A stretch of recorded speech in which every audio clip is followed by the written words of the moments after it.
Good news! Nakakolekta ang BIR ng 2.34 trillion noong Nobyembre 2023. Pinupuri ko ang BIR sa pagpatuloy na paghahatid ng mas mataas na kita para sa bansa na lubhang kailangan para suportahan ang mga prioridad na programa at proyekto ng Administrasyong Bongbong Marcos Jr.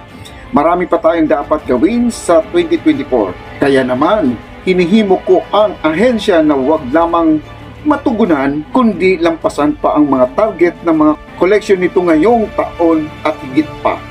Finance Secretary Benjamin E. Diokno. Ang koleksyon ng 2022 na umabot sa 2.16 trillion, 8.6% po ang pagtaas dahil sa pinag-igting na ang mga programa at inisyatiba upang hikayatin ang pagsunod ng mga nagbabayad ng buwis. Ang RAFT Run After Faith transaction ay inilunsad noong Marso 2023. Nagsampa ng mga kaso laban sa 4 na ghost corporations na may tinatayang pananagutan ng 25.5 billion ang 3 corporation buyer at kanilang mga opisyal, accounting firms at Certified Public Accountant CPA na may kabuuhang pananagutan na 17.9. 5 kasong kriminal na mga namimili at nagbebenta ng mga resibo, mga multo. 1.8 billion pesos na pananagutan.